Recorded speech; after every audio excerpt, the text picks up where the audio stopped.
सामाजिक न्याय व अधिकारिता मंत्री कृष्ण बेदी जी, खाद्य एवं आपूर्ति मंत्री राजेश नागर जी, हमारे खेल मंत्री गौरव गौतम जी, बल्लभगढ़ से हमारे विधायक मूलचंद शर्मा जी, बड़खल से हमारे विधायक दिनेश अदलखा जी, हमारे भारतीय जनता पार्टी के जिला के अध्यक्ष राजकुमार बोरा जी, प्रिंसिपल सेक्रेटरी टूरिज्म श्रीमती कला रामचंद्रन जी और हमारे हाई कमीशन के एम्बेसडर्स म्यांमार, युगांडा और आर्मेनिया, सभी अधिकारीगण, पत्रकार एवं छायाकार मित्रों, आज इस शिल्प मेले में हमारे जो थीम स्टेट हैं मध्य प्रदेश और उड़ीसा, और जो थीम कंट्रीज हैं नेपाल, भूटान, बांग्लादेश, म्यांमार, थाईलैंड और श्रीलंका, इन सब के हमारे अधिकारीगण और उपस्थित पत्रकार एवं छायाकार मित्रों, आज इस 38वें शिल्प मेले के उद्घाटन अवसर पर भारी संख्या में उपस्थित सभी महानुभाव, आप सबका मैं आज इस अंतर्राष्ट्रीय शिल्प मेले के अवसर पर, इस उद्घाटन अवसर पर आप सबका बहुत बहुत स्वागत करता हूं। आप सबका दिल से धन्यवाद करता हूं। ये शिल्प मेला और संस्कृति के इस विशाल मंच पर आकर जो खुशी और गर्व की अनुभूति हो रही है, उसे मैं शब्दों में नहीं, सूरजकुंड और सूरजकुंड का यह अंतर्राष्ट्रीय शिल्प मेला केवल हरियाणा का ही नहीं बल्कि पूरे देश की ये पहचान बन चुका है। आज यहां आकर मुझे पूरी दुनिया की शिल्पकारी को देखने का ये मौका मिला है। यह मेला हमारी वसुधैव कुटुंबकम की भावना को भी साकार करता है और शिल्प मेले के साथ साथ हमारी संस्कृति को भी दुनिया के सामने रखने का अवसर देता है। और ऐसे गरिमापूर्ण मंच पर केंद्रीय संस्कृति एवं पर्यटन मंत्री श्री गजेंद्र सिंह जी शेखावत की उपस्थिति इसकी गरिमा को दोगुना कर रही है।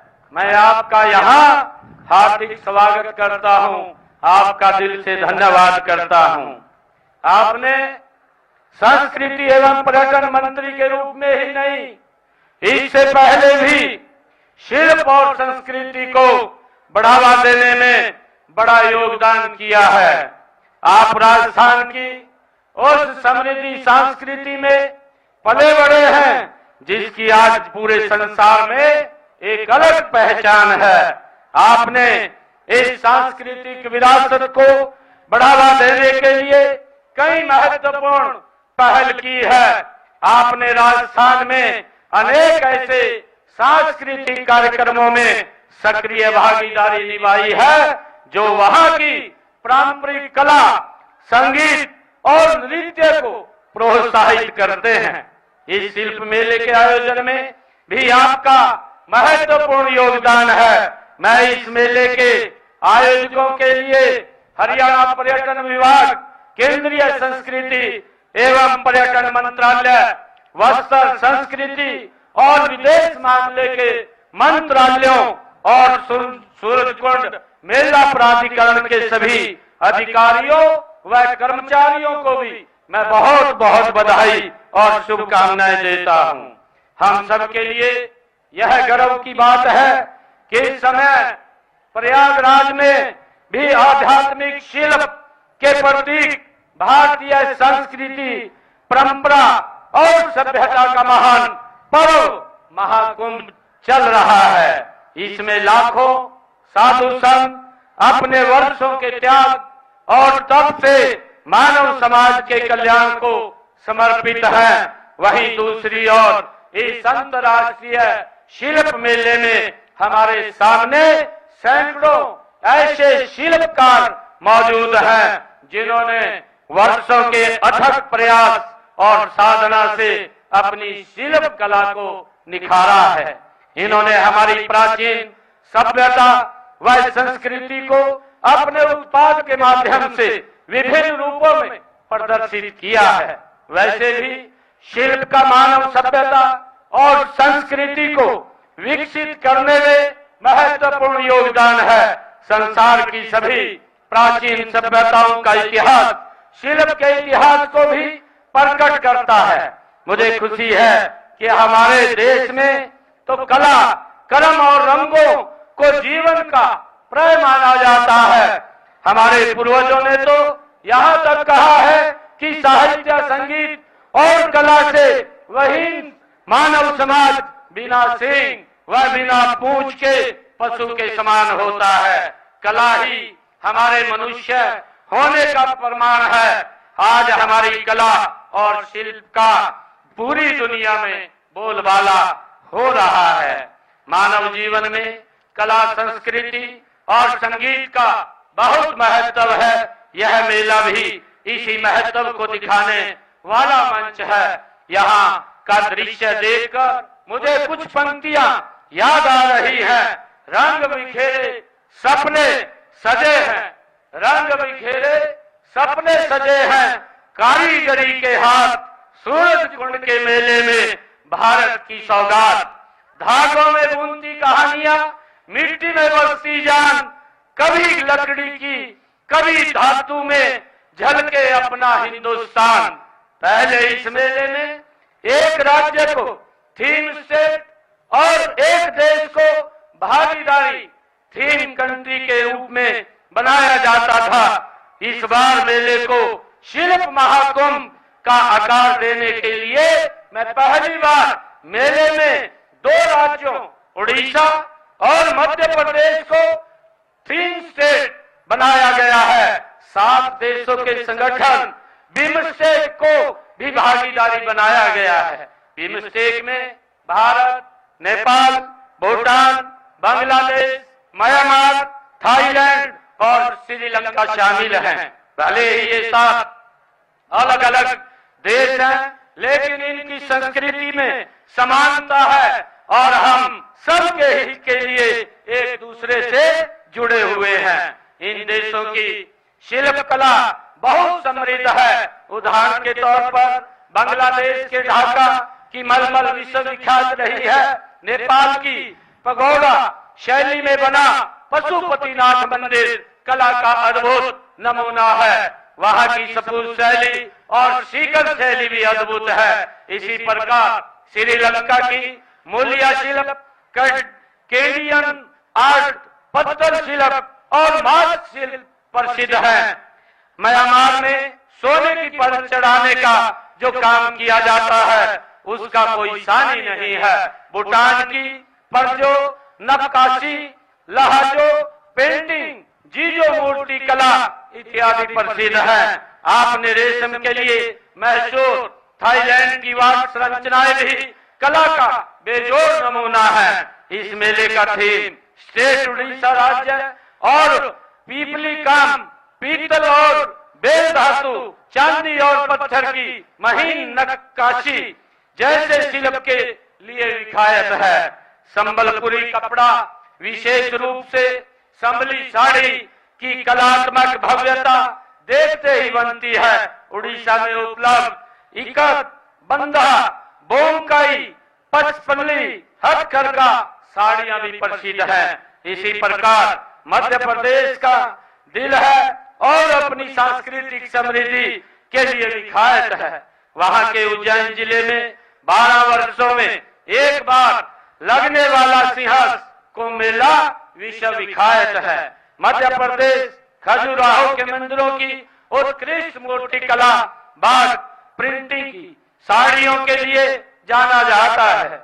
इन सब की छटा इस शिल्प मेले में लगे उड़ीसा व मध्य प्रदेश पवेलियन में देखने को मिलेगी। मध्य प्रदेश में ही मानव इतिहास की लगभग सबसे पुरानी कलाकृति भीमबेटका की गुफाओं में देखने को मिलती है। मां नर्मदा और शिप्रा के तट पर रची बसी कलाओं ने संस्कृति के मध्य प्रदेश को एक सांस्कृतिक राज्य के रूप में खड़ा कर दिया है। साथियों, सूरजकुंड अंतर्राष्ट्रीय शिल्प मेला पिछले लगभग 38 वर्षों से शिल्पकारों और हथकरघा कारीगरों के लिए अपना हुनर प्रदर्शित करने का बेहतरीन मंच है। यह मेला परंपरा, विरासत और संस्कृति त्रिवेणी है जो भारत के ही नहीं बल्कि दुनिया भर के पर्यटकों को अपनी ओर आकर्षित करता है। हम मध्य प्रदेश में शिल्प कला को बढ़ावा देने के लिए इस तरह के मंच प्रदान करते हैं कि शिल्प मेले के अलावा जिला स्तर पर सरस मेले लगाए जाते हैं, जिन शिल्पकारों और बुनकरों को अपनी शिल्पों का प्रदर्शन करने का अवसर इनमें मिलता है। मुझे खुशी है कि कुरुक्षेत्र में हर साल अंतर्राष्ट्रीय गीता जयंती के अवसर पर भी भव्य सरस मेले का आयोजन किया जाता है, जिसमें देश भर के शिल्पकार शामिल होते हैं। इनके अलावा अंतर्राष्ट्रीय सरस्वती महोत्सव पर भी सरस मेले का आयोजन किया जाता है। इस साल का यह मेला पिछले सप्ताह ही हमारे पेहवा में सरस्वती के उद्गम स्थल वहां पर लगा था। हमने माटी और कला को बढ़ावा देने के लिए प्रदेश में माटी कला बोर्ड का गठन किया है। हमने इस कला को बढ़ाने के लिए श्री विश्वकर्मा कौशल विश्वविद्यालय भी परंपरागत शिल्पों में प्रशिक्षण दिया जाता है, उसको भी हमने यहाँ पर खोलने का काम किया है।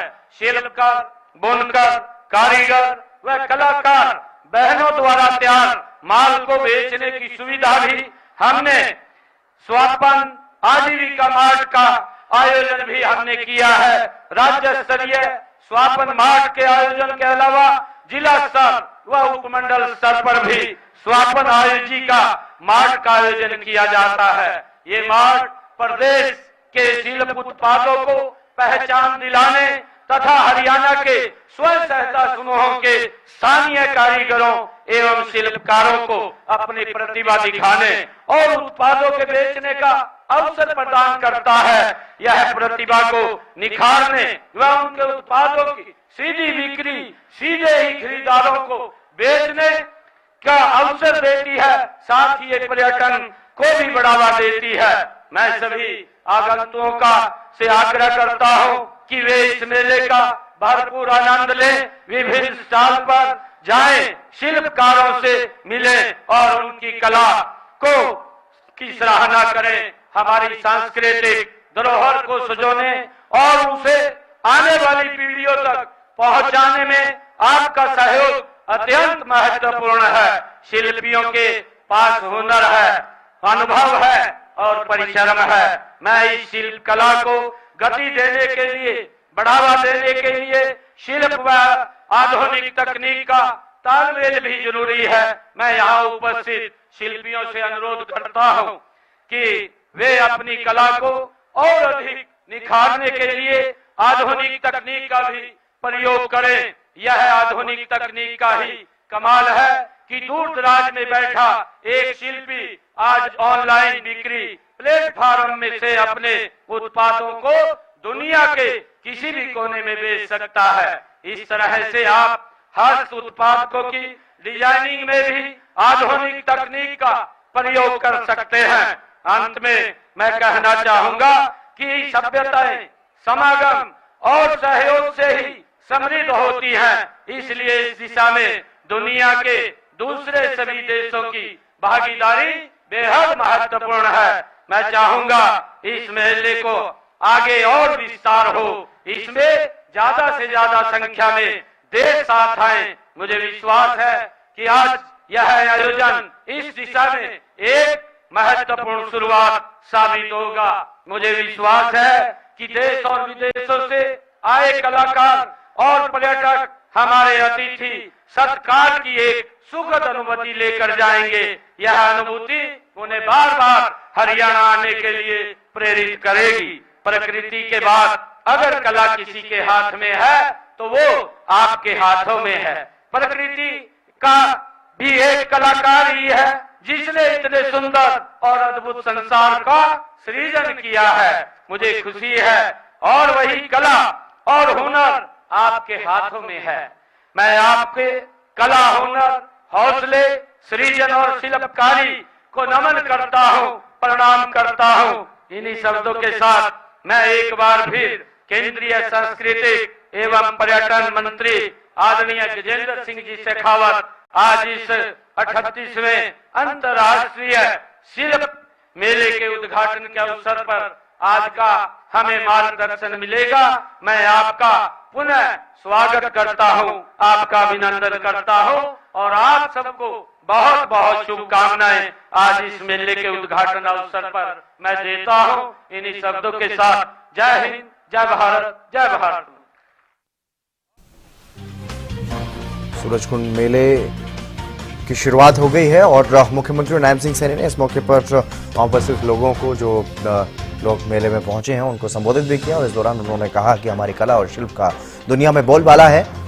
सूरजकुंड मेले में आकर के खुशी हुई, शिल्पकारों को अपनी प्रतिभा दिखाने का अवसर यहां पर मिलेगा और खुशी और गर्व की अनुभूति यहां पर पहुंचकर हो रही है। सूरजकुंड मेला पूरे देश की पहचान बन चुका है, न सिर्फ हरियाणा की बल्कि पूरे देश की पहचान ये मेला बन चुका है। हमारी कला और शिल्प का दुनिया में बोलबाला है।